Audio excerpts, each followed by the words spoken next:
நல்லா பெஞ்சில் படுத்து தூங்கிட்டு ஒருத்த வீட்டுக்கும் வந்து தூங்குறான்.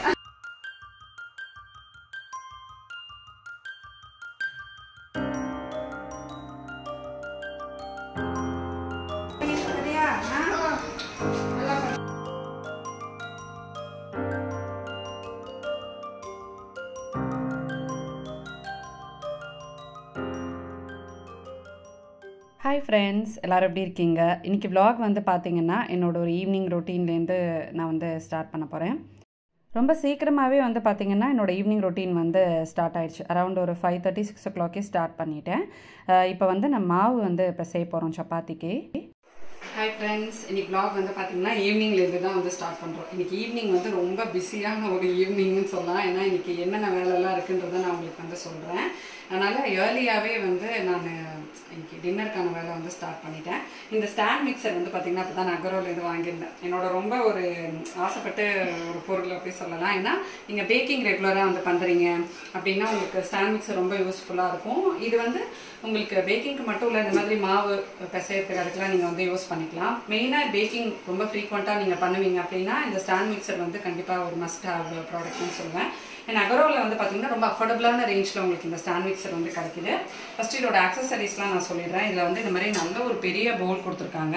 இதோட மெஷர்மெண்ட் வந்து இது வந்து உங்களுக்கு 2 years வாரண்டி இருக்குது. இதோட மாடலு லிங்க்கு எல்லாமே நான் உங்களுக்கு வந்து டிஸ்கிரிப்ஷனில் கொடுக்குறேன். மெஷர்மெண்ட் எனக்கு வந்து நான் ஸ்க்ரீனில் கொடுக்குறேன். நல்ல உங்களுக்கு மிக்சிங்க்கு வந்து சூப்பராக வந்திருக்கும். நல்ல ஆழமான ஒரு பவுல். இது க்ளீனிங்கும் ரொம்ப ஈஸியாக இருக்குது. இந்த மாதிரி ஒரு ஹேண்டில் கொடுத்துருக்காங்க. இதுக்கு வந்து இந்த மாதிரி ஒரு கவரும் கொடுத்துருக்காங்க. நம்ம அப்படி க்ளோஸ் பண்ணி வச்சுருக்குது செதறாமல் இருக்கும்ல. பீட்டரு, நீடர், அப்புறம் விஸ்கர் 3 வந்து இருக்குது. 3 கொடுத்துருக்காங்க. இது வந்து உங்களுக்கு இப்போது நீடருக்கு நம்ம அதை வந்து ஃபிக்ஸ் பண்ணிக்கலாம். நெக்ஸ்ட் வந்து பார்த்தீங்கன்னா இதுதான். இது வந்து நமக்கு ஸ்பீடு வந்து கொடுத்துருப்பாங்க. இங்கே வந்து பார்த்தீங்கன்னா ஸ்பீட் கண்ட்ரோல் கொடுத்துருப்பாங்க. இது நம்ம ஃபஸ்ட்டு கொஞ்சம் கம்மியாக வச்சுட்டு அதுக்கப்புறமா ஸ்பீட் ஜாஸ்தி பண்ணிக்கலாம். இதை நம்ம வந்து கீழே இந்த மாதிரி புஷ் பண்ணோன்னா உங்களுக்கு வந்து இந்த மாதிரி இது பட்டனை கீழே புஷ் பண்ணிட்டு மேலே தூக்கிக்கிறது, திருப்பி புஷ் பண்ணி நம்ம வந்து லாக் பண்ணுறது அதுதான். அண்ட் இந்த பவுல் லாக் பண்ணுறது வந்து ரொம்ப ஜென்டிலான ஒரு இதுதான். அண்ட் இது வந்து பார்த்திங்கன்னா கீழே புஷ் கொடுத்துருக்காங்க, நல்லா வந்து நிற்கிது. லாக் வந்து பார்த்திங்கன்னா இந்த மாதிரி உட்காந்துரும் பவுல். இப்போ நம்ம திருப்பிட்டு இப்படி வந்து எடுத்துக்கலாம். எப்போவுமே ஹேண்டில் இந்த பக்கம் வச்சுக்கோங்க, அப்போ தான் உங்களுக்கு இது வந்து மாட்டிக்காமல் வந்து இருக்கும். அதாவது சில சமயம் நமக்கு இது வந்து இந்த பவுல் வந்து மாட்டிக்கும்ல, அந்த மாதிரி மாட்டிக்காமல் இருக்கும். ஸோ இந்த மாதிரி நம்ம வச்சுட்டு இது வந்து ரிலீஸு இப்படி நம்ம வச்சு இப்படி திருப்பிட்டோம்னா லாக், அவ்வளோதான். இந்த பவுல் வந்து நகராது. ஸோ ஓகே, இப்போ நம்ம வந்து ஃபர்ஸ்ட் டைம் நான் இப்போ வந்து பண்ண போகிறேன். சரி, அப்படியே யூஸ் பண்ணிடலாம். மார்னிங் டைம்லலாம் எனக்கு ரொம்பவே இது வந்து ஹெல்ப்ஃபுல்லாக இருக்கும். இந்த பவுல் வந்து நம்ம ஓவர் ஃபில் பண்ணக்கூடாது. அப் டு 1 kg அளவுக்கு இதில் வந்து நீங்கள் இன்க்ரீடியன்ட்ஸ் ஃபில் பண்ணிக்கலாம். இந்த பவுல் பெருசாக இருக்குன்னா நமக்கு அளவு தெரியல. 6 கப்பு போட்டிருக்கேன். நம்ம எப்பயும் மிக்ஸ் பண்ணுற பவுல்னால் நமக்கு ஒரு அளவு தெரியும். இல்லை, நான் போடுவேன் எப்பயும். வேணா மோஸ்ட்லி காலையிலேக்கும் சேர்த்து தான் நாங்கள் 7 போட்டிருக்கேன். இது 8. 8ஆ? போதும். ஆழமாக இருக்கா? அதனால தெரியல. நிறைய போடு, எனக்கும் சேர்த்து பண்ணி கொடு.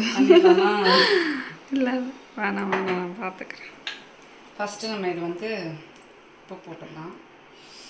தேவையான அளவு உப்பு. லாக் ஆகிடுச்சு. இந்த மாதிரி கொடுத்துருக்காங்கல்ல, ஃபஸ்ட்டு இந்த இதை வந்து இதுக்குள்ளே விட்டுட்டு ஒரு ப்ரெஸ் பண்ணி இப்படி திருப்பிடுங்க, லாக் ஆகிடும். அவ்வளோதான். ரொம்ப ஈஸி தான். ஏன்னா இதில் நிறையா வந்து ஆக்சசரிஸ்லாம் கிடையாது. ரொம்ப ஈஸி தான் இந்த ஸ்டாண்ட் மிக்சர் யூஸ் பண்ணுறது. ஃபஸ்ட்டு வந்து நம்ம சால்ட்டு போட்டுட்டோம் இல்லையா, அதனால் ஸ்லோவில் வந்து வச்சுக்கலாம். சால்ட் மிக்ஸ் ஆனதுக்கப்புறமா தேவையான அளவு உப்பு, அதுக்கப்புறமா தண்ணி நீங்கள் வந்து கொஞ்சம் கொஞ்சமாக பார்த்துட்டு வந்து சேர்த்துக்கோங்க. ஓரளவுக்கு மிக்ஸ் ஆனதுக்கப்புறமா நம்ம கொஞ்சம் எண்ணெய் விட்டு மாவு வந்து பிசைஞ்சிக்கலாம்.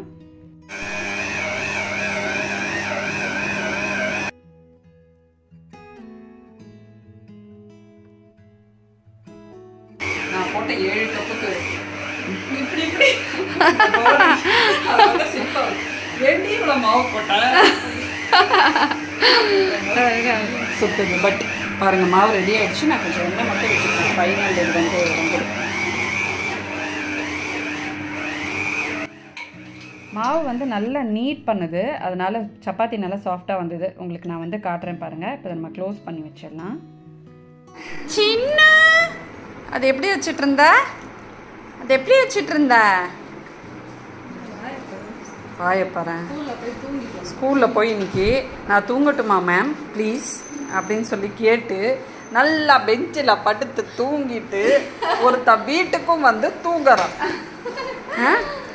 3 மணி நேரம் 3 மணி கழுத்தில் வைக்கணும், தலையில் வைக்கக்கூடாது, கழுத்தில் வைக்கணும், கழுத்தில். ஐயோ ரியாக்ஷனை பாருப்போ, ரியாக்ஷனை பாரு.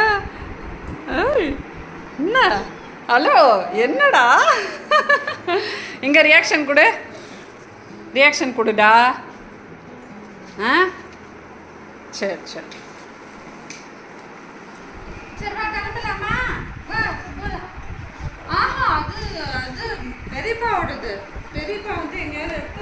மாவு வந்து சூப்பராக ரெடி ஆயாச்சு. இங்கே வந்து சைட் டிஷ்க்கு வெங்காயம் தக்காளி தொக்கு தான் பண்ண போகிறேன். ஃபஸ்ட்டு வந்து குருமா பண்ணலான்னு நினச்சேன் காயெல்லாம் போட்டு. பட் எனக்கு கொஞ்சம் ஒர்க் இருக்குது, வெளியே போக வேண்டிய வேலை இருக்குது. அதனால் வெங்காயம் தக்காளி தொக்கு பண்ணிடுறேன் அப்படின்ட்டு. என்ஜாய் பண்ணேன். Okay bye. வெளியே போயிட்டு வா, கோயிலுக்கு போயிட்டு வா. பாய் டி தச்சோ, பாய்.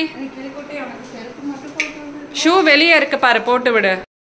அன்றைக்கி வந்து சரண்யாவுக்கு வெட்டிங் டே. மத்தியானம் வந்திருந்தா அவளுக்கு வந்து நான் ஒரு ட்ரெஸ் சர்ப்ரைஸாக வந்து கிஃப்ட் வச்சு கொடுத்துருந்தேன்.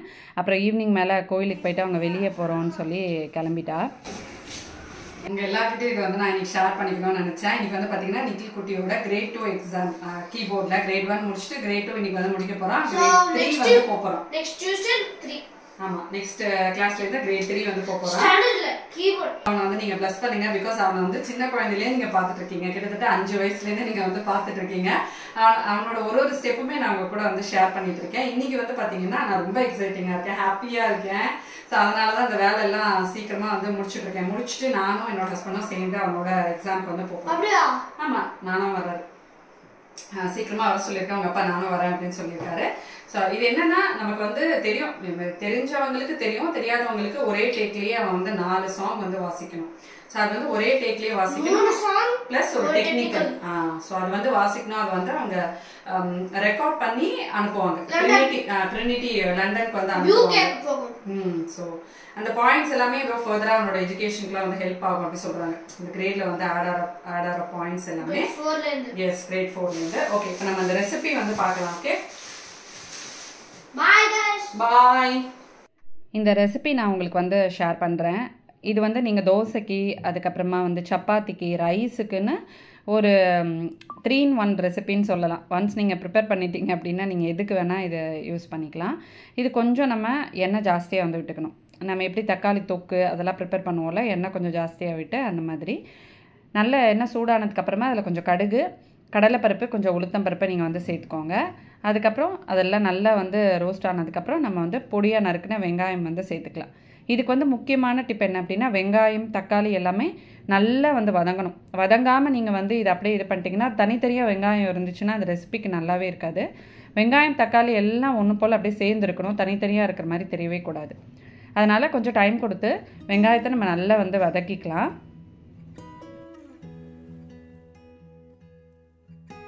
நான் வந்து கொஞ்சமாக உப்பு சேர்த்துக்கிறேன். உப்பு சேர்த்தா உங்களுக்கு வெங்காயம் சீக்கிரமாக வதங்கிடும் இல்லையா, அதனால் வந்து உப்பு சேர்த்துக்கிறேன். டைம் வந்து பார்த்திங்கன்னா அப்போ தான் ஒரு 6:30 ஆகிட்டு இருந்தது. அத்தையும் மாமாவும் வாக்கிங்லாம் போயிட்டு வந்துட்டாங்க. வந்த உடனே எங்கள் வீட்டில் வந்து டீ வந்து ஒரு எப்படி சொல்கிறது, ஒரு மஸ்ட்டு ஈவினிங் இது மாதிரி வந்து இருக்கும் எங்களுக்கு. அது இல்லைன்னா எங்களுக்கு அந்த ஈவினிங்கே வந்து ஓடாது, ஸ்கிப் பண்ணவே மாட்டோம். அதை வந்து ஒரு பெரிய ரெசிபி மாதிரி நாங்கள் வந்து உட்காந்து ப்ரிப்பேர் பண்ணிகிட்ருப்போம். மோஸ்ட்லி அதை வந்து மாமா ரெடி பண்ணுவார். எப்படின்னா இது வந்து ஒரு ஸ்பைஸ் டீ மாதிரி. அதில் வந்து எல்லாமே போடுவோம், அதாவது கிராம்பு, ஏலக்காய், அந்த மாதிரி பட்டைலாம் வந்து அத்தை ஒரு பொடி ரெடி பண்ணி வச்சுருப்பாங்க, அது வந்து போடுவாங்க. நான் இன்னொரு நாள் அந்த பொடி ரெடி பண்ணுறப்ப உங்களுக்கு வந்து காட்டுறேன். அதை குடித்தா தான் நமக்கு வந்து ஈவினிங் ரெஃப்ரெஷிங்காக இருக்கிற மாதிரி இருக்கும். அது வந்து மாமாவத்தையும் சேர்ந்து வந்து ரெடி பண்ணி கொடுப்பாங்க. அது என்ன தான் நம்ம வேணாம்னு சொன்னால் விடவே மாட்டாங்க. ஒரு 1/2 டம்ளராவது குடிக்க சொல்லி கொடுத்துருவாங்க. அது வந்து நமக்கு கோல்டெல்லாம் இருந்துச்சுன்னா கூட நல்லா வந்து ரிலாக்ஸிங்காக இருக்கும். இப்போ நம்மளோட வெங்காயம் நல்லா வதங்கிடுச்சு. இங்கே வந்து தக்காளி சேர்த்து, தக்காளியும் வந்து நல்லா பொடியாக வதங்கிடுச்சு.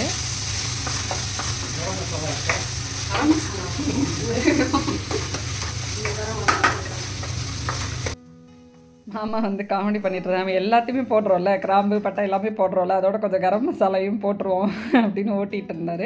நிறையா பேர் உங்கள் இன்லாஸ் வந்து ஏன் இப்போ வீடியோலேயே காட்டுறதே இல்லை அப்படின்னு சொல்லி கேட்டிருந்தீங்க. அதாவது என்னை பொறுத்த வரைக்கும் நான் வந்து யூடியூப் ரன் பண்ணுறப்போ யாருக்கும் அந்த ப்ரைவசி வந்து டிஸ்டர்ப் ஆகக்கூடாது என்னோடய வீடியோஸ்னால அப்படின்றத நான் ரொம்ப வந்து நினப்பேன். ஸோ அதனாலேயே நான் வந்து யாரும் அவங்களோட பார்ட் வந்து வீடியோவில் ரொம்பலாம் வந்து இருக்காது. அண்ட் அவங்களும் வந்து பார்த்திங்கன்னா எனக்கு சப்போர்ட் பண்ணுறாங்க. என்னோட பின்னாடியிலேருந்து அவங்க தான் வந்து சப்போர்ட் பண்ணுறாங்க. ஆஃப் ஸ்க்ரீனில் வந்து அவங்க எனக்கு ரொம்ப பெரிய சப்போர்ட் இருக்கிறனால தான் இவ்வளோ கன்சிஸ்டண்ட்டாக என்னால் யூடியூபே செய்ய முடியுது. இல்லைன்னா என்னால் பண்ணவே முடியாது. பட் ஆன் ஸ்க்ரீன் வந்து நான் அவங்களுக்கு அந்த ப்ரைவசி கொடுக்கணும் அப்படின்னு நினைக்கிறேன். அதனால தான் அவங்கள ரொம்ப நான் வந்து வீடியோவில் காட்டுறதில்ல. சில பேர் வந்து கேட்டிருந்தீங்க. இப்போது நம்மளோட டீ சூப்பராக வந்து ரெடி ஆகிடுச்சு. அங்கே தக்காளி வதங்கினோடனே நான் கொஞ்சம் மஞ்சள் தூள், மிளகாத்தூள், தனியாத்தூள், கரம் மசாலா வந்து போட்டு அது நல்லா எண்ணெய் பிரிஞ்சு வர்ற வரைக்கும் இந்த மாதிரி நீங்கள் வந்து குக் பண்ணணும். இந்த 4 ஸ்பைசஸ் தான் இதில். பச்சை பட்டாணி வந்து நீங்கள் உங்களுக்கு நிறையா பிடிக்கும்னா நிறையா நீங்கள் வந்து சேர்த்துக்கலாம். நான் வந்து கொஞ்சம் போட்டேன். என்னோடய ஹஸ்பண்ட்க்கு ரொம்ப பிடிக்காததுனால கொஞ்சம் போட்டேன். சைட் டிஷ் வந்து சூப்பராக ரெடி ஆகிடுச்சு. அண்ட் சப்பாத்தி நம்ம ஸ்டாண்ட் மிக்சரில் போட்டோம்ல, மாவு பெசஞ்சோல சூப்பராக உப்பி அப்படியே பூரி மாதிரி வந்து வந்ததுங்க. மாவு நீட் பண்ணுறப்பே நீங்கள் பார்த்துருப்பீங்க. அந்த அளவுக்கு நம்மளால் கையால் நீட் பண்ண முடியுமான்னு தெரில. அப்படியே நம்ம எண்ணெய் ஊற்றாமலே சப்பாத்தி வந்து பார்த்திங்கன்னா நல்ல பூரி மாதிரி வந்தது. இறக்கும்போது தான் கொஞ்சமாக நாங்கள் வந்து எண்ணெய் ஊற்றி வந்து இறக்கணும். சூப்பராக இருக்குது. உங்களுக்கு அந்த ஸ்டாண்ட் மிக்சரோட லிங்க் வேணும் அப்படின்னா அமேசான் லிங்க் நான் டிஸ்கிரிப்ஷனில் கொடுக்குறேன். உங்களுக்கு யூஸ்ஃபுல்லாக இருக்குன்னா நீங்கள் பர்ச்சேஸ் பண்ணிக்கோங்க. சீக்கிரமாகவே இன்றைக்கி டின்னர் வேலை எல்லாமே முடிச்சாச்சு. கவுண்டர் டாப்பும் ஃபுல்லாக வந்து தொடச்சி விட்டுட்டேன். சாப்பிட்ற ஐட்டம்ஸ் எல்லாமே நான் இந்த பக்கமாக மாற்றிடுவேன். அதாவது எங்களுக்கு ரைட் லெஃப்ட்டுன்னு இருக்கிறனால இந்த பக்கம் வந்து சாப்பிட்ற ஐட்டம்ஸ் எல்லாம் மாற்றி அதையும் க்ளீன் பண்ணிவிட்டு அங்கே வச்சுடுவேன். டைம் வந்து பார்த்திங்கன்னா 8 o'clock தான் ஆகுது. 8:30 வந்து பார்த்திங்கன்னா நிக்கிலுக்கு கிரேட் 2 எக்ஸாம். அவனோட லைஃப்பில் வந்து பார்த்திங்கன்னா ஒரு நெக்ஸ்ட் மைல் ஸ்டோன் அப்படின்னு சொல்லலாம். ஏன்னா அவன் வந்து இதில் படிப்படியாக அவனுக்கு ஸ்டடீஸில் மட்டும் குழந்தைங்கள வந்து நம்ம புஷ் பண்ணாமல் இந்த மாதிரி எக்ஸ்ட்ரா கரிக்குலர்லையும் ப்ரொஃபஷ்னலாக அவங்களுக்கு பின்னாடி ஹெல்ப் பண்ணுற மாதிரியான விஷயங்கள் நம்ம வந்து இப்போயே அவங்களுக்கு வந்து செஞ்சு கொடுத்தோம் அப்படின்னா லைஃப்பில் எப்பயுமே நம்ம ஒரே இன்கம்மை டிபெண்ட் பண்ணி இருக்கக்கூடாதுன்னு நான் வந்து நினப்பேன். ஸோ அதனால் அவங்களுக்கு வந்து ஒன்று இல்லைன்னா ஒன்றுன்ற மாதிரி ஆப்ஷன்ஸ் இருக்கணும். ஸோ அதனால தான் அவனுக்கு நான் நிறையா யோசிச்சு இந்த மாதிரி ஹிந்தி பிரச்சார் சபா எக்ஸாம்ஸ் அனுப்புறதும் சரி, கீபோர்டில் வந்து அவனுக்கு சப்போர்ட் பண்ணுறதும் சரி நான் ஒன்று பண்ணிகிட்ருக்கேன். அதுக்காக குழந்தைங்களை வந்து புஷ் பண்ணக்கூடாது. அவங்களுக்கு என்ன பிடிக்குமோ அதை வந்து நம்ம அவங்க பேஷனை ஃபாலோ பண்ணுறதுக்கு நம்ம ஹெல்ப் பண்ணால் வந்து போதும். நிக்கிலே நீங்கள் வந்து பிளஸ் பண்ணுங்கள். இந்த ஒயிட் அண்ட் பிளாக்ல பார்க்குறப்ப ஏதோ பெரிய பையன் மாதிரி இருந்தான். எனக்கே வந்து ஆச்சரியமாக இருந்தது. நெக்ஸ்ட் ஒரு இன்ட்ரெஸ்டிங்கான vlogல உங்களை நான் மீட் பண்ணுறேன். அது வரைக்கும் பை ஃப்ரெண்ட்ஸ்.